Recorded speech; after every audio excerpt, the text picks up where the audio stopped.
Agora sim, obrigada a todos por estarem aqui e participarem neste nosso webinar. Obrigada ao Caio e ao João por se disponibilizarem a vir cá apresentar o trabalho que tiveram a desenvolver aqui na associação. Portanto, a Montis, para quem não sabe, não sei se estão aqui pessoas que não conhecem, não estão muito familiarizados com o trabalho da Montis, mas nós somos uma associação não governamental, sem fins lucrativos e que tem como objetivo central a gestão do território abandonado para criar valor de biodiversidade, território mais resiliente aos fogos, por aí adiante. Pronto, durante este tempo em que temos vindo a trabalhar, desde 2014, a Montis tem recebido vários estagiários, quer seja para fazerem os seus trabalhos de tese, relatórios de estágio, entre outros, que têm vindo a desenvolver tópicos de ensaios nas nossas propriedades, nas propriedades que temos sobre gestão e tem sido trabalhos muito úteis para nós percebermos como é que está a evoluir a gestão que fazemos nestas propriedades. Portanto, aqui o Caio e o João, no caso, tiveram a trabalhar, o João não só, mas no Baldio de Carvalhais, que é atualmente a propriedade maior que está sob gestão da Montis, com 100 hectares, fica em São Pedro do Sul, em Carvalhais, e é uma das áreas, a área é caracterizada por um denso gestal de 5 metros, mais ou menos, e nós fazemos a gestão deste gestal através do uso do fogo controlado.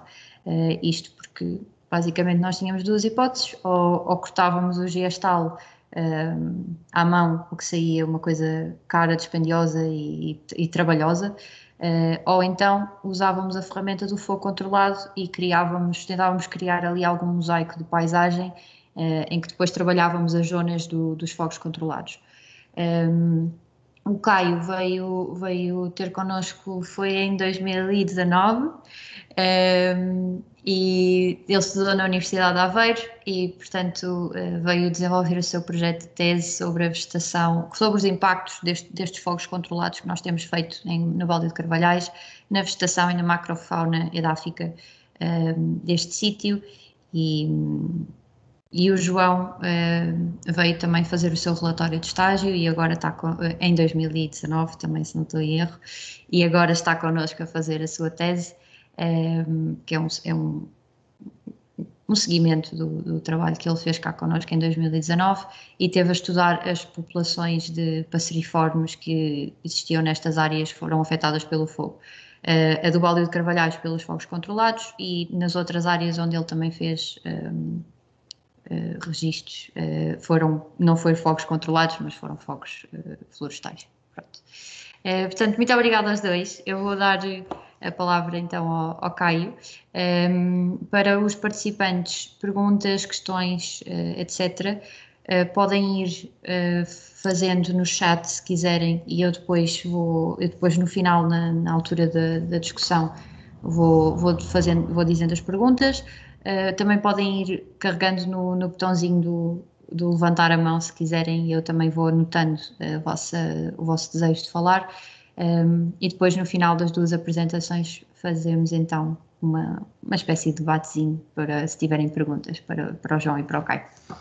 Pronto, muito obrigada, Caio. Quando quiseres podes partilhar o teu ecrã e começar. Tá, ok. Primeiramente, eu queria agradecer a Montes, né, pelo convite e vir aqui mostrar como foi feito o meu trabalho. Para mim é uma grande honra poder voltar dessa maneira. E vamos ao trabalho.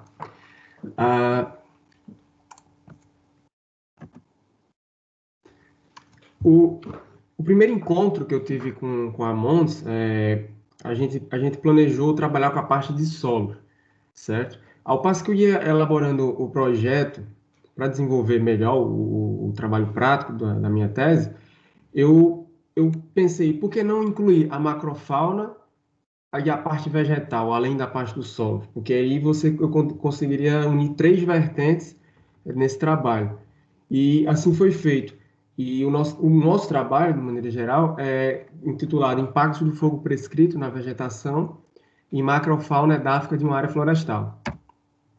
como eu bem falei, o meu trabalho ele tem as três vertentes, no caso, a parte da vegetação, do solo e da macrofauna. Ele foi realizado no Baldio de Carvalhais, que é a área que está há mais tempo com a Montes. Ela tem aproximadamente 100 hectares de extensão de área, e ela estava dividida no momento em que eu tive contato e vi que iria trabalhar no Baldio de Carvalhais. Ela estava delimitada da seguinte forma: em três áreas que foram geridas com fogo controlado e duas áreas que haviam pinheiros e que não foram geridas, desde que a Montes adquiriu, não foram geridas com fogo controlado. Eu, então, resolvi trabalhar com as três áreas queimadas e com a área que não foi queimada pela gestão da Montes, que no caso a área UP, que é a Unburned Area Pines, que foi, a gente colocou a sigla em inglês. E essa área, ela tem um registro de fogo de 10 anos atrás, mas não foi através da Montes. Essas siglas, basicamente, elas significam área B1, a sub-área B1, na verdade.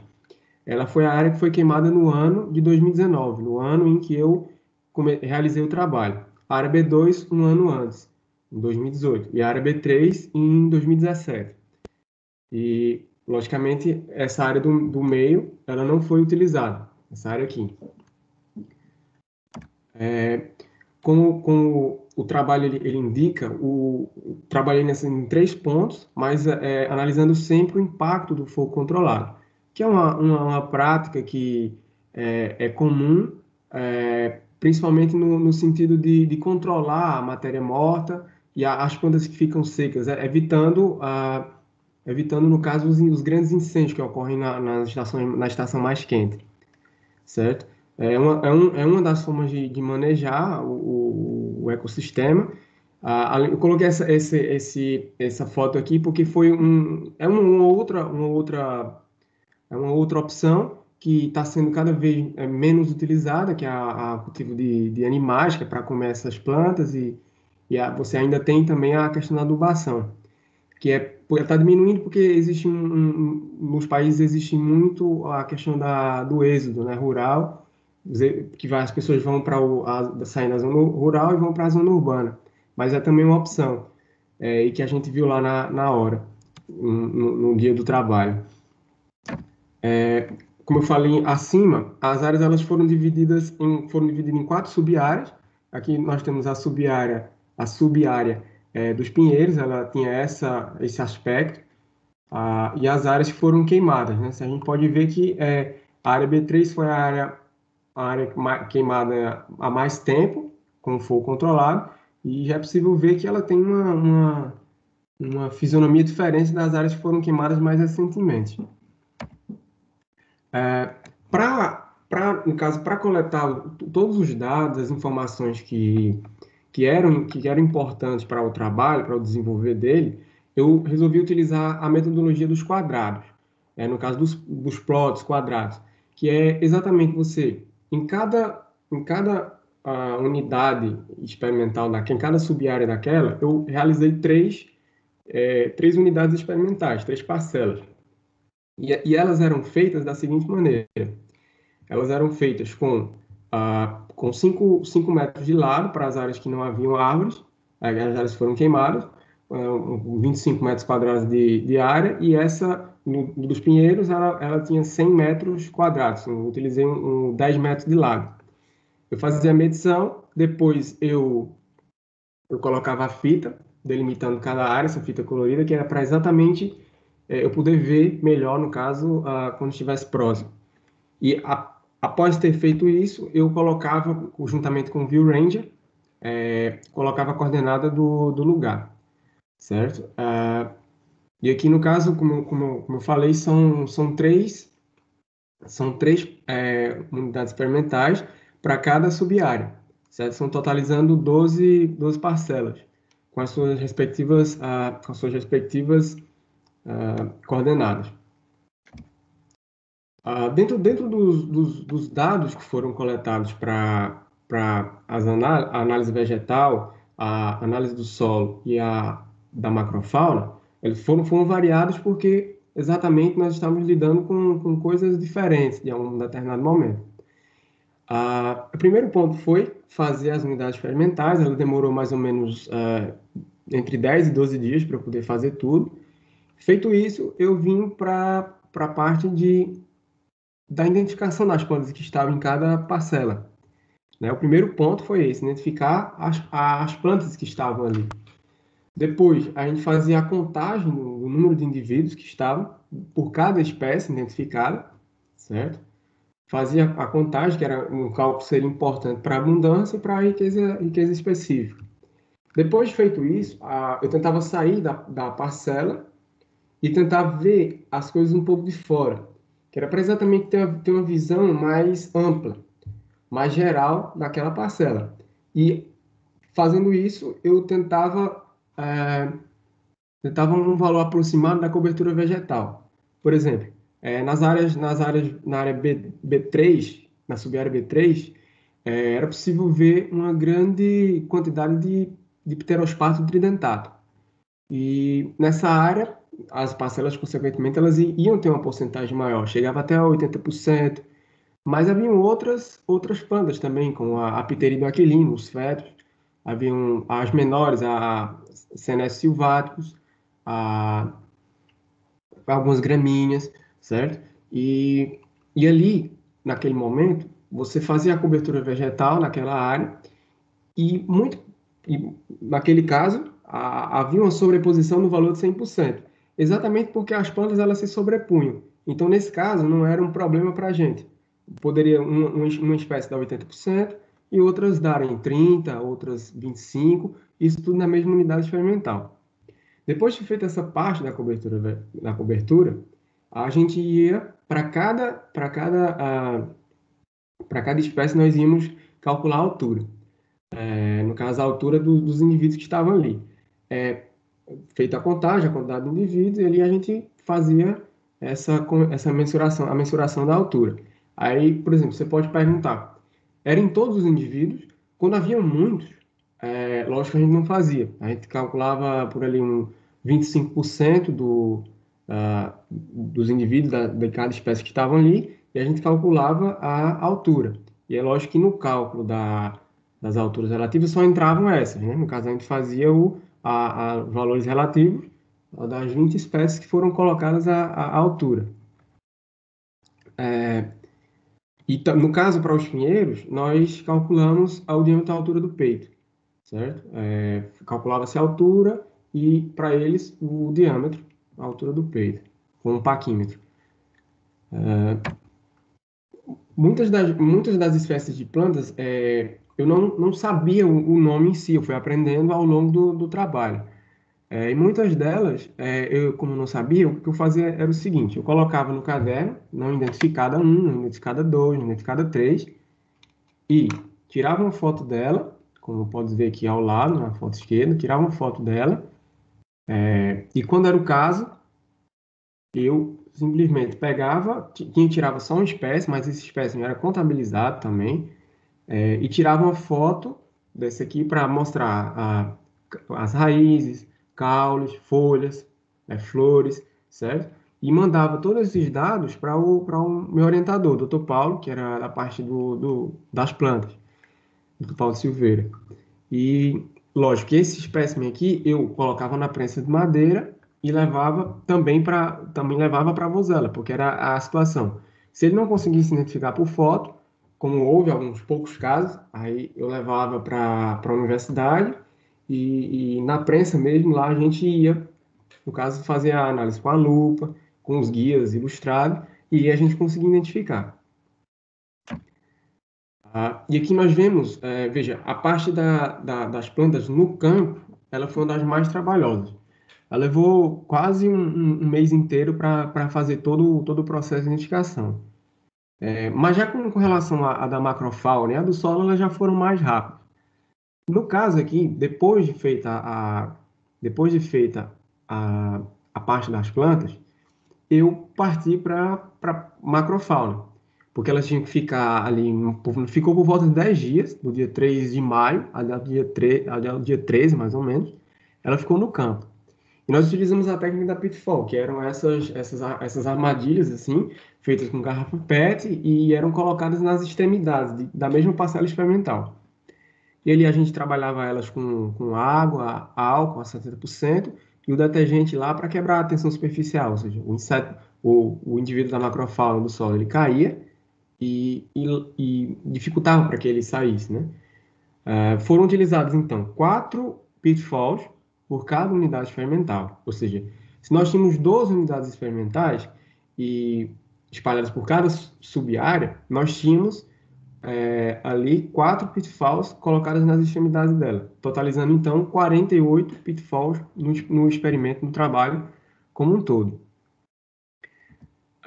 No dia da coleta, que nós fizemos no dia 13, automaticamente nós fizemos a coleta da macrofauna e também a parte do solo. Nós, no momento lá, nós retirávamos a pitfall do solo, peneirávamos aqui, colocávamos no recipiente, fazíamos todo o processo com álcool também, e o que ficava retido na peneira, a gente colocava nesses recipientes aqui vermelhos, nesses potes vermelhos, identificávamos por parcela, identificamos a parcela e identificávamos também a pitfall, por exemplo. Parcela 2, área queimada 3 anos, área queimada 3 anos, pitfall 1, ou pitfall A, pitfall B, pitfall C, pitfall D. Fazemos esse processo aqui.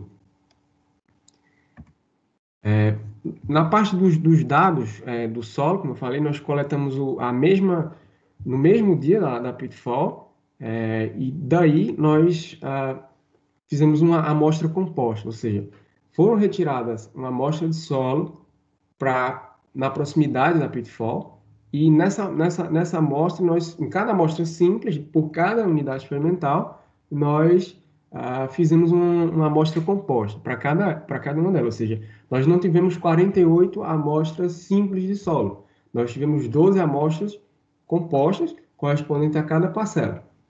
E no laboratório, nós fizemos a primeira coisa que a gente fez foi secar o solo. Ao chegar lá, eu coloquei o solo para secar em temperatura ambiente. Quando ele estava seco, teve uns que foram muito rápidos, mas acho que foi 2 ou 3 que demorou uns 4 dias para secar totalmente. Que secava, nós estávamos secando a temperatura ambiente. E dessa maneira, após a secagem, nós fizemos a peneiramento, se eu não me engano, o crivo. Vocês chamam crivo. Crivaram o solo com um crivo de 2 milímetros, certo? E depois feito isso, nós partimos para as análises do pH, da condutividade elétrica e da matéria orgânica de cada amostra composta. Nesse caso aqui, foi feita a análise por cada amostra, logicamente, mas no laboratório nós convencionamos utilizar 3 réplicas para cada unidade, certo? Nessa análise aí. Para pH, condutividade e matéria orgânica. Dentro dos parâmetros que nós avaliamos, lá quando uma coisa que eu deveria ter falado lá na parte do solo, da macrofauna, é que quando chegamos no laboratório, o que nós fizemos lá foi, primeiramente, limpar, tirar toda a sujeira que estava nos recipientes, porque, veja bem, nesses recipientes aqui, você vê que vai cair ainda muita areia, muita terra. Então, os poros, eles ficavam, além da macrofauna, dos organismos, eles também ficavam cheios de terra. Então, para uma melhor identificação, nós identificamos até o nível de ordem. Para uma melhor identificação, nós primeiramente fizemos uma triagem desse material, ou seja, tirávamos só os indivíduos de lá, e depois colocávamos em outros recipientes, do mesmo jeito, para só depois dessa etapa que a gente partir para a identificação por ordem. Aí fazíamos a identificação, ao passo que também já contávamos a quantidade de indivíduos que cada ordem tinha. Depois desse processo, nós eliminamos, por exemplo, os indivíduos que não faziam parte da macrofauna. Por exemplo, haviam moscas, haviam abelhas que, de acordo com a literatura, elas não poderiam estar inseridas na parte da macrofauna. Elas estavam ali porque, às vezes, pelo cheiro, ou muitas vezes um indivíduo ia para lá, ela tentava ir também, e acabava ela sendo capturada. Então, nós retiramos esses indivíduos que não fazem parte da macrofauna, certo? Depois de feito isso, principalmente para a macrofauna e para a parte da flora, nós utilizamos os mesmos cálculos, porque eles trabalhávamos com seres vivos. A única diferença é que, na parte das plantas, nós identificamos até o nível de espécie, em sua grande maioria. E para a parte da macrofauna foi até o nível de ordem, porque nós não tivemos muito tempo, teve a questão do tempo também. Então, dos parâmetros que nós avaliamos foi a riqueza média, sempre relacionando o número de espécies com a área, certo? Essa área variável de acordo com o extrato vegetal. Essa é a área que eu coloquei a parte da área dos pinheiros. A abundância média, levando o número de indivíduo também pela área. Aí você tem o IVI, que é o índice de valor de importância, sobretudo aqui esses dois aqui, o índice de valor de importância. Esse primeiro, utilizado nas áreas que foram queimadas, que era para o extrato vegetal arbustivo e herbáceo. E o segundo, nós utilizamos também no cálculo diâmetro e altura do peito, né, relativo, para as áreas que não foram queimadas com fogo controlado.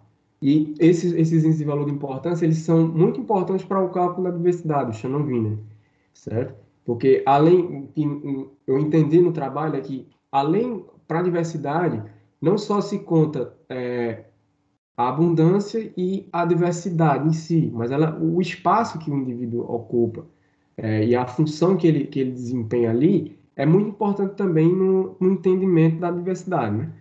E por isso foi incluído no trabalho aqui, sempre trabalhando com a parte relativa, que é a quantidade de indivíduos dividido no caso, era o somatório de determinados desses parâmetros aí, dividido pela quantidade de indivíduos que entravam no cálculo. E o índice de Pelot, que tem uma relação com o Shannon-Wiener, e que mede o grau de equitabilidade entre as parcelas que nós estávamos trabalhando. Aí partimos para o resultado do trabalho. Nos parâmetros físico-químicos, veja bem, analisando aqui, a partir desse momento, nós já fizemos aqui uma média das parcelas e não trabalhamos mais com parcelas. Aqui nós já pegamos os valores de lá, calculamos a média e trabalhamos aqui agora com a sub-área, que era o foco do trabalho no início. E aí, na parte, aqui na parte físico-química do solo, nós tivemos um maior índice de matéria orgânica na área queimada há 3 anos. Na área queimada há 3 anos, na B3. Seguida pelos pinheiros, pela sub-área dos pinheiros, que também não teve, por exemplo, que comparada a ela não houve diferenças significativas. Na parte do pH, é possível ver que a área B2, a área B2 juntamente com a área B1 e a dos pinheiros, elas também foram muito parelhas, foram muito próximas na estatística. Sendo a área B2 um pouco diferente, porque ela teve uma junção ali com duas práticas, né? Além do fogo controlado, teve a engenharia natural, o que possibilitou aqui, sobretudo, também um maior índice também na condutividade elétrica, que é muito associada à parte de correntes de água próxima àquela área. Na parte do solo, nós tivemos aqui bons resultados para as áreas B1 e B2, no que tange a pH e condutividade elétrica também, certo? Teve essa variação aqui nos índices, né? Partindo para a composição e distribuição da vegetação, nós tivemos uma variação, nós tivemos assim o maior índice de plantas que foram coletadas na área dos pinheiros, né? Porque ela teve mais tempo para se recuperar, então nós tivemos ali mais espécies. Foram 27 plantas que nós identificamos no todo o trabalho, e aqui com esses gráficos eu apenas coloquei as que eram mais relevantes em cada área. Você tem nessa área aqui, que é a área no primeiro gráfico, é possível ver que a área B1 ela tinha Quercus robus, tinha gramíneas, tinha pterospatho tridentato, e que eram as mais relevantes. Aqui o quercus ele aparece exatamente porque eles foram plantados no caso, pela Mons, no caso, para trabalhar com a questão do reflorestamento, né? Caio, 5 minutos. Tá, ok. E nós tivemos esses gráficos aqui apenas para mostrar as mais relevantes, que foram as espécies que nós descobrimos, foram 27 espécies de plantas identificadas, e aqui no tratamento é possível observar que a abundância, ela teve, a área B2, novamente, ela tem, principalmente nas áreas, na parte da flora, a área B2, ela teve um melhor resultado. Principalmente porque, como eu falei, ela teve um maior índice de, ela teve um maior índice de, não é um índice, ela teve combinação de duas práticas aqui, dois manejos. Se você observar uma outra coisa interessante também, se você observar a riqueza de espécies, a área UP, ela teve a área sub-área dos vinhedos, ela teve um desempenho menor, teve uma menor riqueza de espécies, exatamente porque a área que ela era dividida, ela era, é, ela era maior e também pelos vinhedos estarem ali, existe a questão muitas vezes da alelopatia, às vezes ele causa sombra, então diminui a riqueza de espécies também. Na composição e distribuição da macrofauna da África, nós seguimos a mesma lógica. Colocamos aqui as espécies que eram mais relevantes. Você pode ver aqui que na área B2, aqui, que representa a letra B, ela teve um maior índice de himenópteros, teve muitos himenópteros, teve muitos aracnídeos também. Comparados com as outras áreas também, ela teve essas espécies aqui que correspondem na literatura às espécies que migram primeiro, o que se estabelecem primeiro, principalmente os aracnídeos, nessas áreas, e que, no caso dos himenópteros, correspondem a um maior equilíbrio, ou seja, os himenópteros eles correspondem a um ambiente mais saudável, digamos assim. Nós, aqui no caso da macrofauna, nós identificamos 19 ordens, sendo estas as principais, a Hymenoptera, os aracnídeos, encontramos muitos colêmbulos também. Por exemplo, teve espécies aqui que foram basicamente encontradas mais nos pinheiros, como Dermáptero, Simífila, Quilópoda, porque a vegetação ela já estava mais estabilizada, né? E aqui, novamente, a gente pode observar a abundância. A abundância foi aqui, nesse caso, da macrofauna, ela teve, a área UP, ela teve um desempenho melhor, ela teve melhores índices, né, ligados à abundância, riqueza de ordem, xanovina, e no caso da equitabilidade, não foi possível encontrar diferenças estatísticas. Como conclusão, o trabalho ele descobriu, nós conseguimos encontrar novas relações sobre o fogo, sobre a macrofauna edáfica, sobre o solo e a vegetação, aos quais foram apresentados aqui.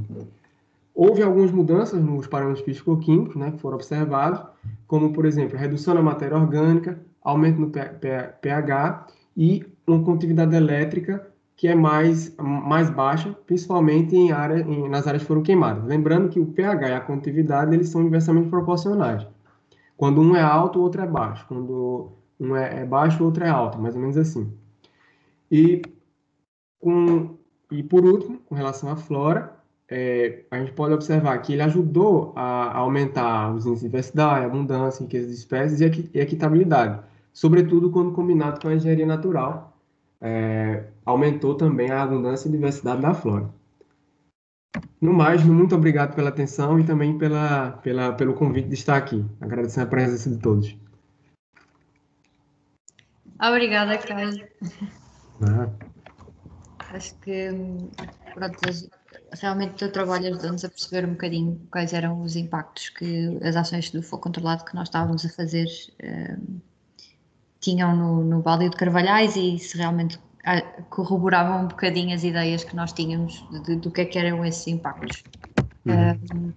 Entretanto, o João está só com um bocadinho de problemas na internet porque ele realmente está cá connosco agora e a internet onde ele está não é muito boa e ele está aqui a tentar a melhor forma possível para entrar.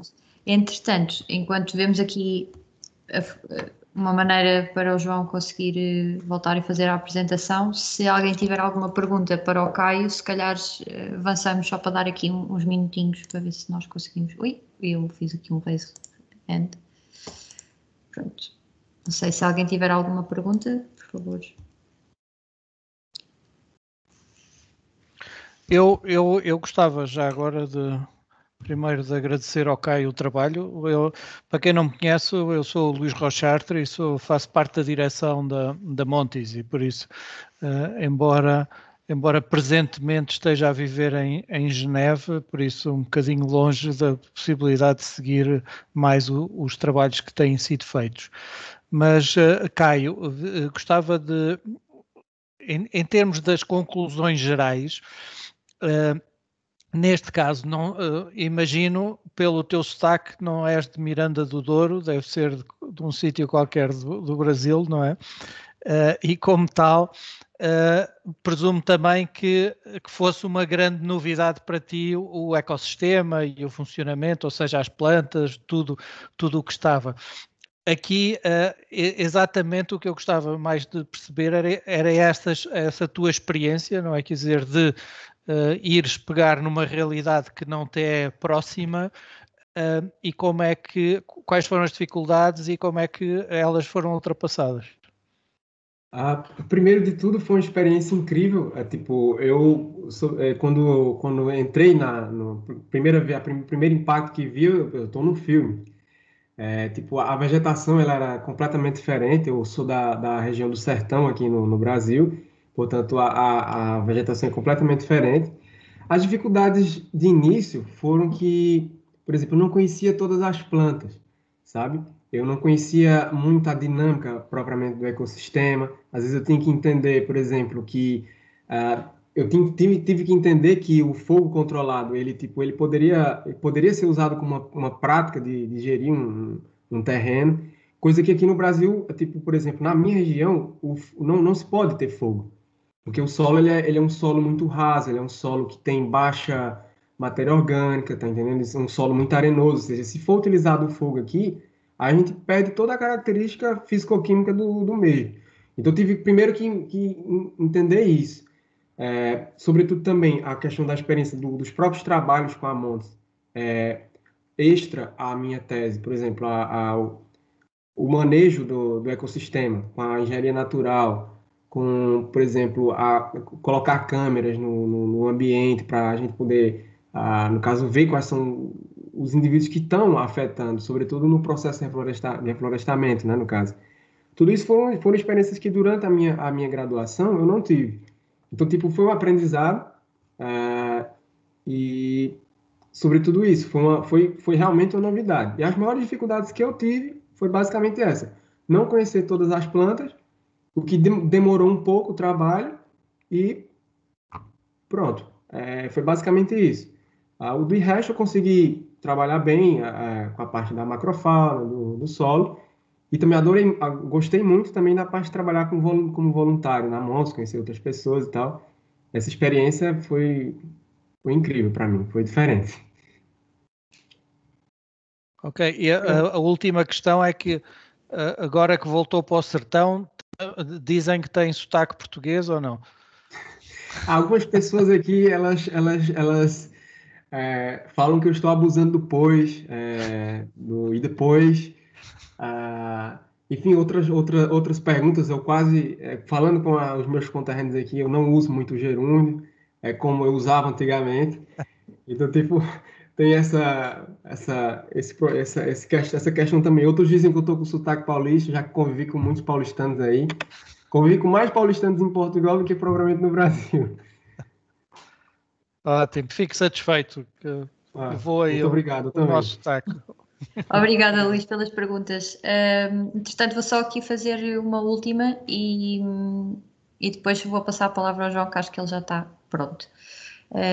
Aqui o Marco Ribeiro mandou uma mensagem no chat, diz boa noite, parabéns pela apresentação. Ele não está a conseguir acompanhar na íntegra porque ele tem um bebê pequenino e é complicado, mas que de forma geral, e tendo em conta os objetivos da queima, conseguiu-se identificar a diminuição do gestal nas áreas queimadas? Se eu conseguir identificar? Uhum. Isso sim, sim. Principalmente se você comparar no topo da serra e comparar com... Era muito, muito fácil a gente ver, por exemplo, no topo da serra onde não era da área da monte, não era o balde de Carvalhais, a gente viu um gestal enorme, muito grande. Era difícil de entrar para fazer qualquer análise. E na parte que foi queimada, a gente já conseguia entrar, já conseguia fazer o próprio o trabalho em si.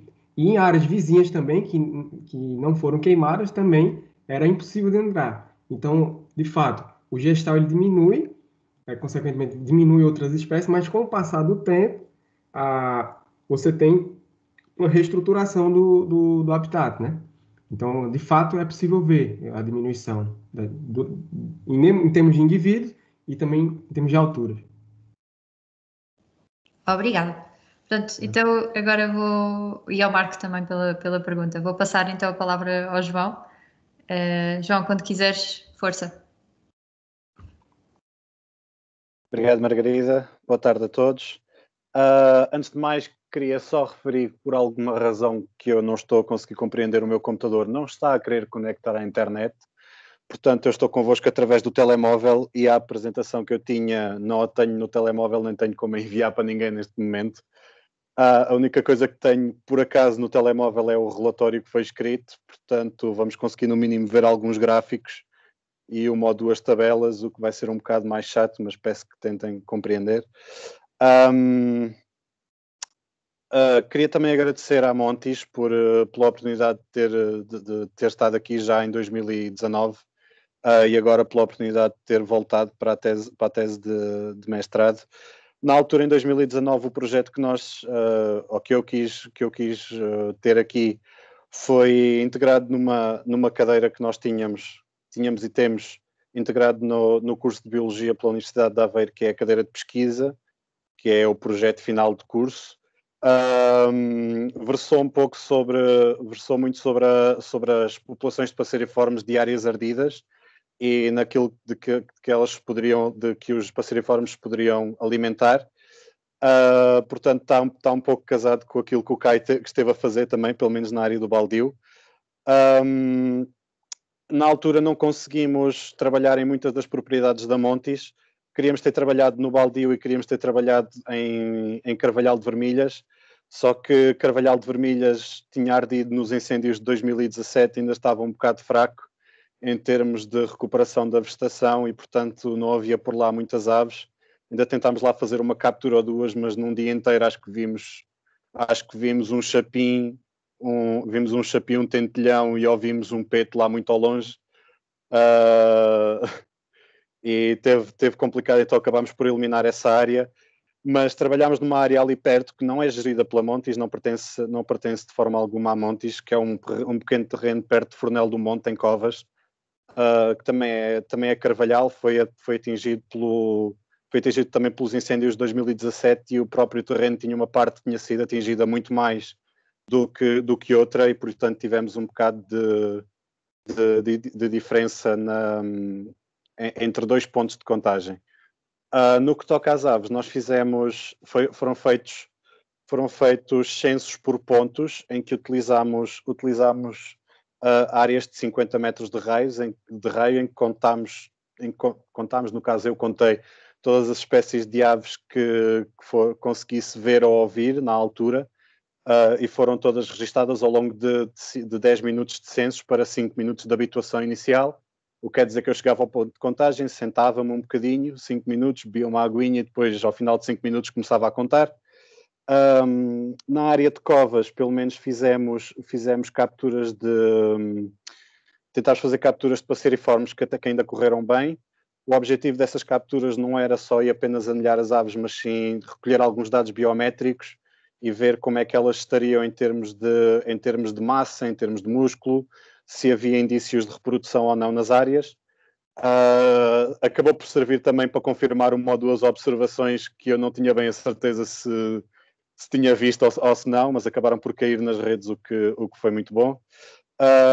E aproveitámos o trabalho de um outro de um outro aluno do Departamento de Biologia que estava na altura a fazer um voluntariado em insetos. Fizemos capturas de artrópodes usando camaroeiros, redes de camaroeiro. A ideia foi para fazer uma coleção de referência dos insetos da área, para depois compararmos, porque nós na altura com as redes, com as capturas de aves, também tínhamos o objetivo de tentar recolher algumas fezes para analisar à lupa e tentar fazer uma identificação daquilo que as aves poderiam estar a alimentar-se, mas para isso precisávamos de uma coleção de referência para comparação. Acabou por não correr tão bem, porque a primeira coleção de referência demorou muito tempo a fazer e não chegámos a terminar. E mesmo aquilo que depois encontramos à lupa nas fezes das aves não dava muito bem para identificar. Apesar de que nem tudo é digerido e algumas coisas acabam por sobrar e passar no trato digestivo, só conseguíamos algumas antenas. Acho que nas aves inteiras só conseguimos uma cabeça de um inseto que por acaso sobrou completa e era um himenóptero, mas não se conseguiu identificar o resto. Dava para perceber que havia por ali muitos insetos comidos, mas não dava para perceber exatamente o que é que havia ali comido. Quanto a resultados, eu vou agora tentar mostrar-vos pelo menos os gráficos que saíram. Nós calculou-se índice de diversidade de Shannon, calculou-se densidades, calculou-se equatibilidade e tentou-se fazer uma comparação entre as várias áreas. Fazer uma comparação entre baldio e covas acabou por não se tornar possível, quer dizer, dava para fazer, só que não dava para perceber se as diferenças que nós tínhamos nas populações de aves se devia, sobretudo à vegetação, ou se deviam ao tipo de fogo, uma vez que a vegetação é muito diferente entre uma e outra. Como já foi dito, o baldio é sobretudo um giestal, e a área de covas era um carvalhal, em parte ardido, em parte já em recuperação, mas deu para fazer algumas coisas. Se eu conseguir só agora ir buscar o relatório que foi escrito, peço desculpa. Não sei se estão a conseguir ver, alguém que me diga qualquer coisa. Não. Nada? Então, também, se quiser, João, eu posso partilhar, porque eu tenho o teu relatório. Tens? Pois sim. Tens razão. Queres que partilhe? Não, espera aí, deixa-me tentar fazer uma coisa primeiro. Deixa só ver se eu consigo, porque é mais fácil se calhar para mim. Ora, partilhar. Ecrã.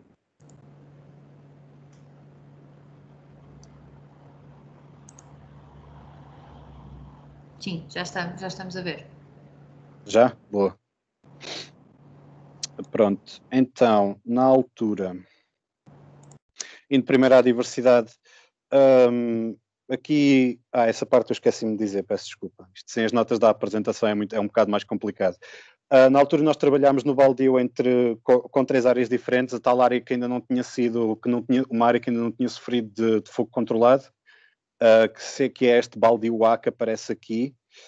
Este baldio B foi o que ardeu, se não me engano, foi o que ardeu em 2017, sim, e o que ardeu em 2019, logo na altura, foi o que aparece como baldio C. Quanto às áreas de covas, covas A é a área que foi menos atingida pelo fogo, ou pelo menos menos severamente, e a área B, a subárea B, foi a que foi mais atingida pelos incêndios.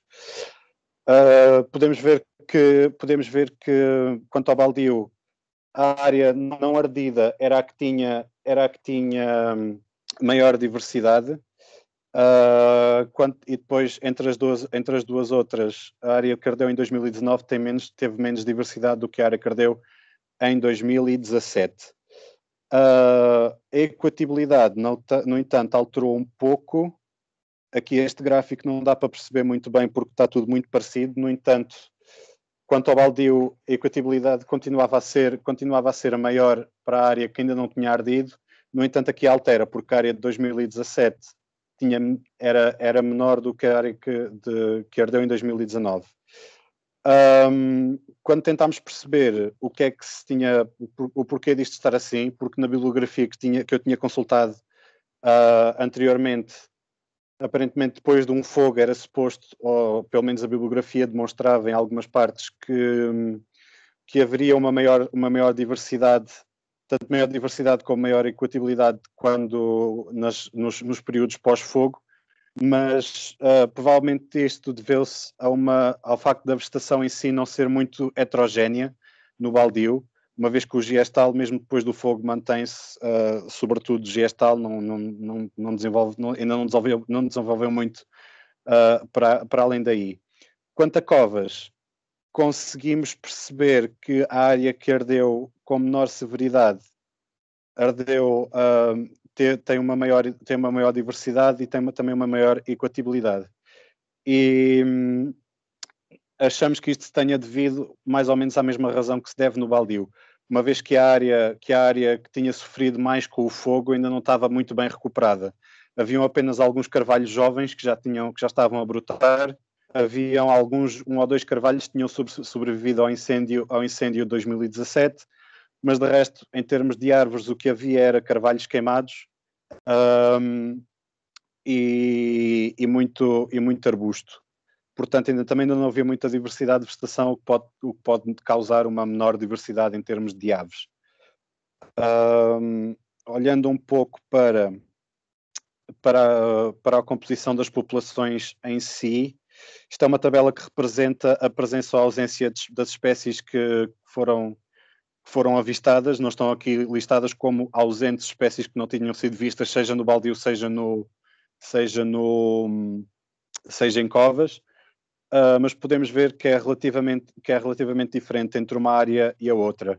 As únicas 3 espécies que encontramos presentes, tanto no baldio como em covas, foram o tentilhão, Fringilla coelebs, pisto de peito ruivo, Veritacus rubecula e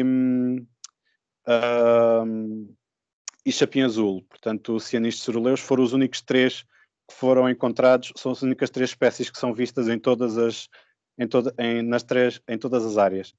E para nós na altura fez sentido, uma vez que são espécies um bocado generalistas, ocorrem com facilidade em qualquer lado. Cianistes ceruleus costuma até ocorrer nas cidades, desde que tenha um buraquinho onde fazer o ninho, ou mesmo caixas de ninho, ele consegue explorar vários tipos de áreas. É de notar a presença no baldio de carvalhais agora estou a ver se encontro aqui, Tionogropon rupestris, e enganei-me a dizer o nome, mas pronto, isto é a andorinha das rochas. O baldio, felizmente, tem alguns afloramentos rochosos onde é possível que estas aves façam os seus ninhos e, portanto, é possível vê-las lá ainda agora. Das vezes que fui ao baldio tenho-as lá visto. E é positivo porque também significa que elas vão de lá ter o que comer, apesar de nós não termos lá feito recolhas de insetos ou de artrópodes. Isto significa que elas lá vão ter o que comer. Que mais? Isto agora no relatório é muito complicado. Quanto à riqueza de espécies, é mais fácil ver por este gráfico que covas tem uma riqueza muito maior do que tem o baldio. Mais uma vez, isto acho eu que se deve dever à diferença da vegetação que temos e à complexidade da vegetação, tanto horizontal como verticalmente. A densidade foi maior em covas do que no baldio. E pronto, basicamente é isso. Peço desculpa, isto sem a apresentação é muito complicado. Pronto. Quanto aos hábitos alimentares, na altura, para aquilo que nós tentámos fazer, como eu tinha dito, não foi possível concluir a análise da parte relativa aos artrópodes. No entanto, os resultados que nós obtivemos das capturas deram para perceber que a alimentação, que a disponibilidade alimentar nos locais era era adequada, uma vez que encontramos em vários momentos, não só tivemos algumas recapturas, aqui na tabela, não só tivemos algumas recapturas, na tabela elas estão assinaladas com um asterisco no número da anilha, mas também tivemos bastantes aves em que conseguimos encontrar peladas de incubação, o que quer dizer que a disponibilidade alimentar é no mínimo, era no mínimo suficiente para que estas aves pudessem sentir-se confortáveis para reproduzir na área. Que mais é que eu vos posso dizer usando isto que aqui temos? Não consigo agora só com o relatório dizer-vos muito mais. Eu peço muita desculpa por isto. Não estava mesmo à espera que isto acontecesse, porque aqui em casa toda a gente tem net, menos eu, por alguma razão, a não ser no telemóvel. Mas pronto, tentando dar um bocadinho de uma coisa mais teórica para ver se isto tudo Também já estás com 5 minutos, portanto... Já só tenho 5 minutos? Sim. Prontos. Falando de uma coisa, de um bocadinho de forma mais teórica, se calhar, para tentar juntar todas estas informações que eu dei aqui um pouco mais atabalhoadamente. Os fogos em termos das aves diretamente não afetam muito, uma vez que as aves conseguem facilmente escapar ao fogo. Aquilo que afeta mais é depois a vegetação e a forma como a vegetação se desenvolve no pós-fogo. Uma vez que as aves são capazes de chegar a atingir especificidade suficiente para haverem aves que só exploram o nível, por exemplo, mais arbustivo, e há outras aves que só exploram árvores, e aves que só exploram certos estratos dentro das próprias árvores, assim como temos algumas espécies mais generalistas. Há aves que acabam por beneficiar bastante com o fogo, sobretudo os pica-paus. Pensa-se que a presença de pica-pau em áreas ardidas se deve não só à presença de alguns insetos que exploram, insetos saprocílicos e insetos xilófagos. Os saprocílicos são os que dependem em algum momento no seu ciclo de vida da madeira, seja, por exemplo, como o nosso vaca-loura, cujas larvas se desenvolvem dentro de troncos de árvores, sobretudo mortas, seja xilófagos, que são os que se alimentam de madeira. Portanto, os pica-paus podem vir a alimentar-se e alimentam-se muito destas espécies. E estas espécies de insetos são especialistas em colonizar áreas onde ocorreram incêndios, porque a madeira, para além de ser mais fácil de explorar nessas zonas, uma vez que está mais decaída já, é mais fácil para elas explorar aí, e pensa-se que sejam capazes de detectar zonas que tenham ardido há pouco tempo com grande facilidade. E, portanto, os pica-paus alimentam-se destes insetos e, portanto, exploram muito facilmente estas áreas, assim como uma vez que eles nidificam fazendo buracos nas árvores, também é mais fácil para eles fazer um buraco numa árvore que esteja morta do que fazer um buraco numa árvore que esteja ainda viva. Portanto, as árvores queimadas são uma facilidade para os pica-paus na altura de fazer ninhos e na altura de se alimentarem. Outras aves insetívoras podem também beneficiar bastante das áreas ardidas, que às vezes têm mais insetos do que áreas não ardidas. É um pouco daquilo que eu vos consigo dizer assim, sem a apresentação para dar backup. Estava muito dependente daquela apresentação, eu peço muita desculpa. Não tem mal, não te preocupes. Correu bem na mesma e posso só também dizer. Diz, desculpa, estou a interromper. Posso só também dizer que o meu trabalho de tese neste momento é um seguimento do meu trabalho de pesquisa, porque ficaram muitas perguntas por responder na altura. Neste momento porque também tenho mais recursos pessoalmente falando. Na altura foi muito complicado para mim, porque eu só podia aos fins de semana. No entanto, aos fins de semana era mais complicado para quem está na Montes de me ir levar ao campo, e eu na altura não tinha nem carta nem carro. Neste momento, em termos de recursos, está melhor, por isso tenho mais disponibilidade para ir a campo. E estamos a fazer uma recolha, estamos a levar a vegetação mais a fundo, tentar fazer uma maior identificação da vegetação que temos nos locais. Neste momento estou a conseguir trabalhar com todas as áreas da Montes, todas as áreas que a Montes gera mais covas, o que dá muitos pontos de contagem.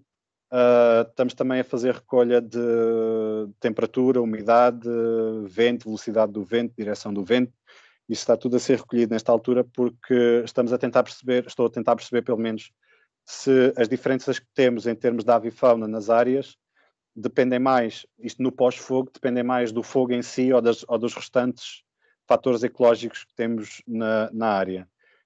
É de especial importância fazer isto em Portugal, uma vez que o mais próximo que nós temos de estudos destes em Portugal o mais próximo que nós temos de Portugal de estudos destes são em Espanha, já quase colado aos Pirineus, em áreas que são dominadas por Pinheiro de Alepo.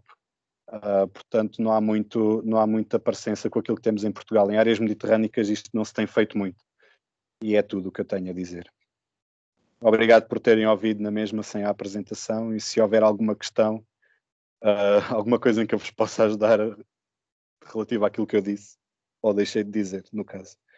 E Obrigada, João. Obrigado pela oportunidade. Portanto, acho que temos aqui uma pergunta do Pedro, que levantou aqui a mão. Pedro, se quiseres, estás à vontade. Olá, João, boa tarde. Conseguiste resolver o problema da falta destes meios de comunicação, conseguiste apresentar bem o teu trabalho, com algumas dificuldades em alguns pontos.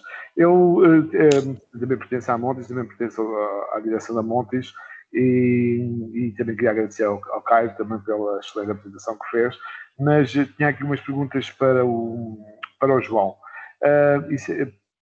Exatamente por causa da área de Covas. Eu tenho uma relação com Covas muito próxima e a partir dos incêndios de 2017 vi uma alteração de comportamento das aves naquela região. Ou seja, observei uma alteração de aves, nomeadamente de gaios e como tu disseste muito bem, começaram a aparecer mais pica-paus. Isso um facto que comecei a ver mais pica-paus naquela zona, e os gaios e muitos paciformes começaram a aparecer na aldeia, ou seja, coisa que antes não acontecia. Eles vêm muito à aldeia, porque a aldeia ali, Covas e Póvoa Pequena, fica muito perto da área de estudo onde tu colocaste as redes. E eu não sei se isso também não terá influenciado, ou seja, nós andamos a colocar uns tabuleiros na zona de Vermelhas e agora situando ali um bocadinho mais na zona, que não tenha havido uma migração das aves para as próprias aldeias, porque têm alimento disponível, encontrar um abrigo, nomeadamente nessa zona de Covas que estás a falar, em que vê-se perfeitamente as aves a irem, quando se faz barulho ou quando há um barulho, elas fogem para essa zona e depois voltam, por exemplo, para a aldeia, que está muito desabitada, mas em que existe ali algumas plantações, animais e uma vegetação bastante rica. É muito frequente ver ali muitos paciformes, coisa que não acontecia, mas não com o número que agora observo nessa zona. Tens algum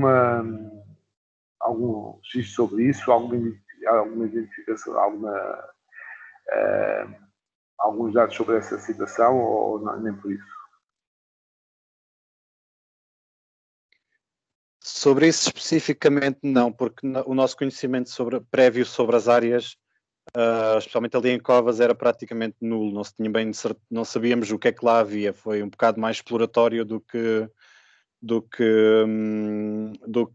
a testar a alteração que foi feita.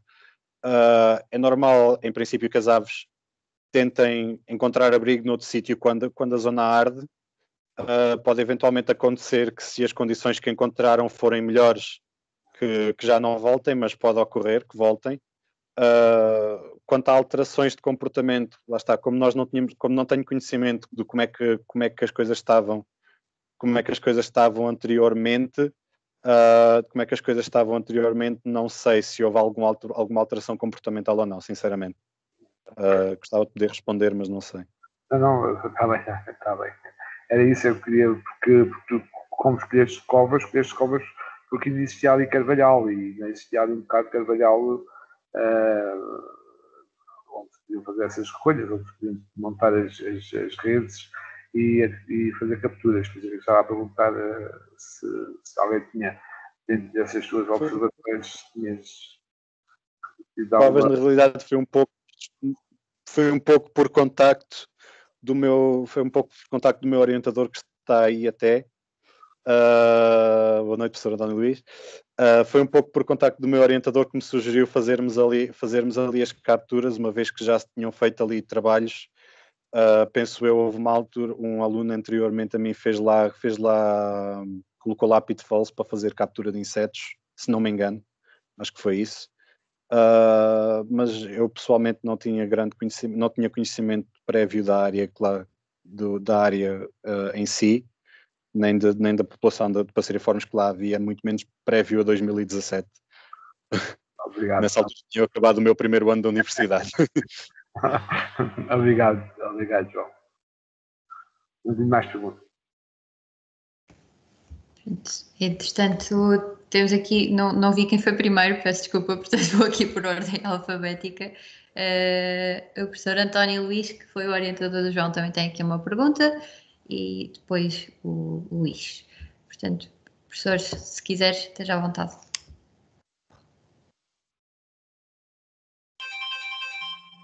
Não sei se sou eu ou não, desculpem lá, deixem-me só desligar ali o telemóvel, só um bocadinho, por favor.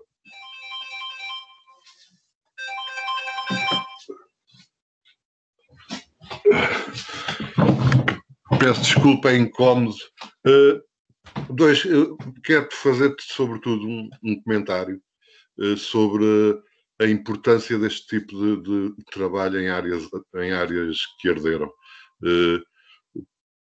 Para começar, desfez-se aquela ideia de que isso ardeu, não vale a pena ir trabalhar lá, muito pelo contrário. E é uma das virtudes deste tipo de coisas. Não sabemos de facto muito sobre o que acontece depois dos incêndios, quer a nível da fauna do solo, quer, por exemplo, a nível das aves, é importantíssimo saber o que acontece. E pronto, pela minha parte eu estou na disposição de continuar este tipo de trabalho, porque estamos só a levantar a pontinha do véu. Além disto, para não demorar muito, quero fazer um comentário sobre a mortalidade direta. Eu, de facto, e de acordo com o que se tem lido, tenho adotado a postura ou a ideia, tenho de que a mortalidade por ação direta não é muito elevada, mas há factos recentes que contrapõem um bocado a isso. Algumas observações diretas, também, de indivíduos mortos em áreas semi-ardidas. A dificuldade é que quando uma área arde tudo, e é difícil depois encontrar no terreno indícios de mortalidade. Mas há indícios que vêm, sobretudo, por exemplo, de centros de recuperação de aves, que te sugerem que a mortalidade é muito mais elevada do que se julga. Duas coisas. Não aparecem muitos animais nos centros de recuperação, o que é suspeito em anos em que a percentagem do território nacional que arde é enorme, e isso não se reflete depois em ingressos em centros. Os ingressos que ocorrem são muitas vezes de aves cegas, que provavelmente não reconheceram o fogo como um risco e que ficaram até à última em temperaturas já muito elevadas. Eu não tenho na manga ou no bolso um método, uma metodologia para abordar este assunto, mas acho que o assunto é importante e também não tem sido muito abordado. Há alguma evidência, de facto, como eu disse no início, de artigos feitos até alguns em Itália, na Grécia e tal, de que a mortalidade não é muito elevada, mas eu cada vez mais, digamos assim, desconfio disso e gostava de evoluir nesta matéria. Provavelmente não há muitas aves a fugirem dos sítios, ou não há assim tantas aves a fugirem dos sítios, porque há mais aves que morrem do que nós achamos que, e era importante ver esse assunto. Queria só voltar um bocadinho atrás também ao trabalho do Caio para agradecer um trabalho bem feito. Não temos feito, para a dimensão do problema em Portugal, não temos feito muito trabalho e se calhar devíamos fazer mais. Quanto à tese, agora para ser um bocadinho mais específico, do João, parece que a coisa não está a correr mal, também não está a correr muito bem por causa do tempo, tem chovido imenso, tem sido muito difícil ir ao campo, é um facto, mas estou animado. Ainda só estamos no inverno, isto vai melhorar provavelmente para a época de nidificação e aí é que será importante mesmo trabalhar. Em resumo é tudo, não tenho assim mais, e agradeço-vos a ideia de realizarem a reunião. Enfim, não estamos muitos, somos pouco mais que meia dúzia, mas obrigado pela ideia, ok? Não tenho mais. Muito obrigado. Isto depois o webinar depois também vai para o YouTube, portanto esperemos que depois chegue a mais pessoas também quando divulgarmos. Ok. Pronto, Luís, quando quiseres. Ok.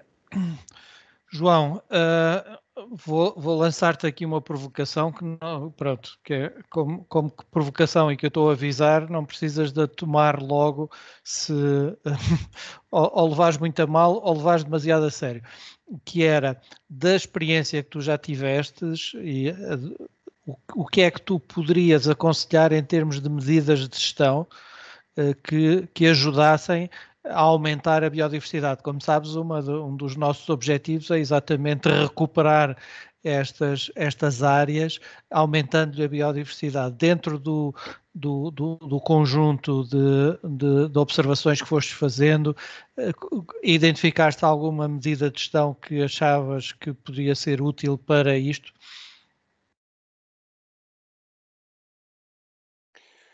Em termos de medidas concretas, tipo ações de gestão específicas, não tenho muita coisa que possa sugerir, porque também não tenho ainda muita experiência em termos de ações no campo. Mas tudo o que pudesse promover uma maior heterogeneidade de vegetação, não focar demasiado especialmente em áreas ardidas, acho que deixar a sucessão ecológica acontecer por ela própria e só gerir a direção que ela toma, acho que é o mais importante que se pode fazer. Não tanto tentar alterar a vegetação das áreas para aquilo que nós queremos que haja, mas deixar a natureza evoluir, pelo menos da melhor forma, controlar invasoras, sobretudo. Mas com isto quer dizer que se a natureza quiser que ali cresçam carvalhos, é deixá-los crescer e gerir para os deixar crescer o melhor possível. Mas, sobretudo, é promover o melhor possível uma heterogeneidade de vegetação, porque, pelo menos a nível das aves, quanto maior a heterogeneidade da vegetação, maior a diversidade de aves que se tem e maior o equilíbrio que se vê uns anos mais tarde. Talvez não logo a seguir ao fogo, como é óbvio, mas um pouco mais tarde. Sim, acho que é a única coisa, pelo menos em termos de aves, que eu posso dizer. Ok, obrigado. Promover uma maior diversificação da vegetação, por assim dizer. Tanto a nível horizontal, mas especialmente a nível vertical. Nem só por arbustos, nem só por árvores.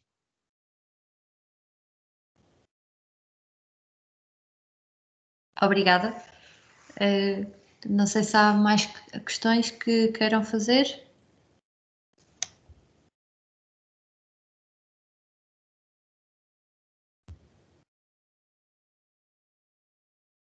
Penso que não. Portanto, assim sendo, resta-me agradecer novamente a todos por terem estado presentes no webinar, ao João e ao Caio pelo vosso trabalho, por esta colaboração que tiveram com o Montis e que o João ainda continua a ter. E pronto, vamos estando todos em contacto. Novamente, obrigada. Eu vou colocar o webinar no YouTube e enviar-vos o link, se quiserem rever. E fica também já aqui a nota que na próxima quarta-feira, dia 17, na mesma às 6h30, vamos ter mais um webinar dedicado ao trabalho dos estagiários que passaram cá na Montis, e desta vez vai ser dedicado ao controle de espécies invasoras de acácia de albata e de Acacia sericea, que foram 2 estagiários que cá estiveram connosco, um ano passado e a outra estagiária em 2019, e que tiveram a desenvolver o trabalho sobre as áreas de gestão da Montis que têm estas 2 invasoras, e tiveram a ver como é que estava a progredir esse trabalho. Entretanto, professor António, se quiseres, diga. Lembrei-me de uma coisa, estamos todos um bocado à distância e se calhar é a oportunidade para fazer isto. Se consultarem as leis, há uma série de tipos de fogos de controle. Estão definidos imensos, nem me lembro de todos eles, mas isso está em letra de lei. E é uma técnica que eu tenho ideia que boa parte das pessoas não dominam. A Montis tem feito imensa coisa nisso. E se calhar não era má ideia um dia destes fazer uma reunião destas sobre precisamente técnicas de controle de vegetação utilizando o fogo, da responsabilidade da Montis mesmo.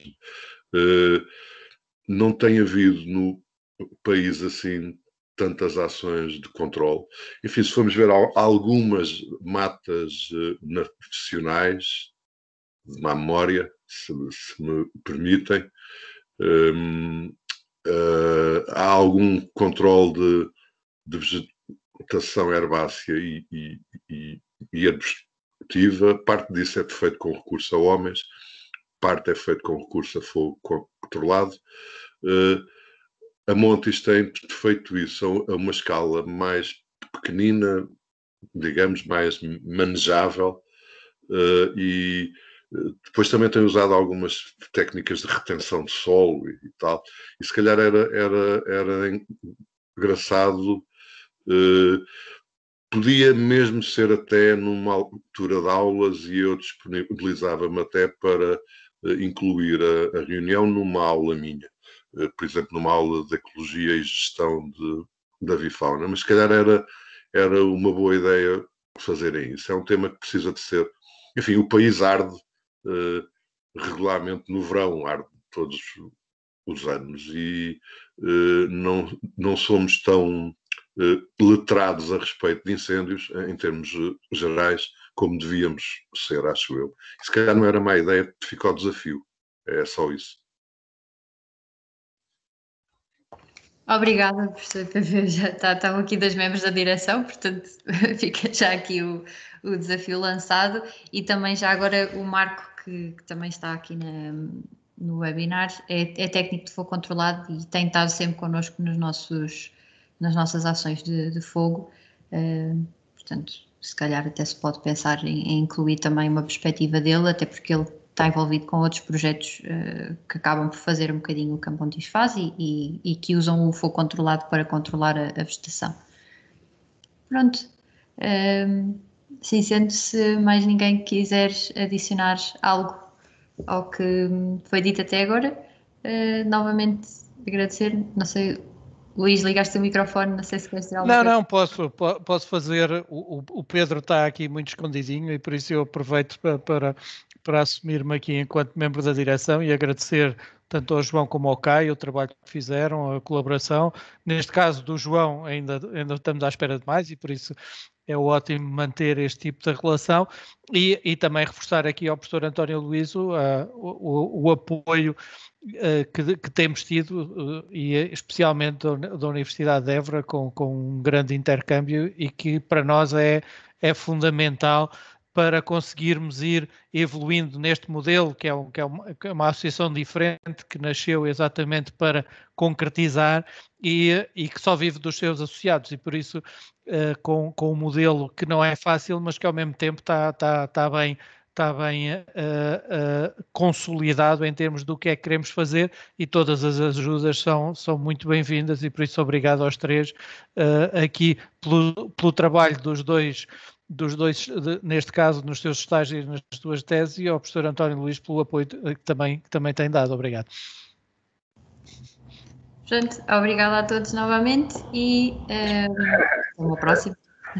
Quer dizer, diz Pedro. Eu estava aqui um bocadinho escondido, como o Luís disse, propositadamente, para passar um bocadinho o intervalo da chuva, para que o João não se sentisse inibido, ou pouco Caio não se sentisse constrangido, uma vez que estou aqui também enquanto presidente da direção da Montis. Eu queria agradecer exatamente a intervenção dos dois, também queria agradecer e aceitar o desafio do professor, e já agora também dizer que este ciclo de webinars que nós começamos vai ter uma continuidade ao longo do ano, para que possamos aqui também mostrar o trabalho que a Montis faz, não só na sua ação direta no terreno, enquanto gestão e conservação da natureza, mas também nesta mais-valia que pode ser o trabalho que fazemos para futuras teses, futuros mestrados, e que, portanto, vêm cá propriedades e que, no fundo, também enriquecem o nosso conhecimento acerca das nossas propriedades. Também um grande obrigado por esse trabalho do professor e dos alunos que têm feito este trabalho, e que, no fundo, vem enriquecer o nosso know-how sobre a riqueza das nossas propriedades ou dos nossos territórios. Adeus e até à próxima, até para a semana. Até à próxima, até para a semana. Obrigada a todos. Adeus, boa tarde.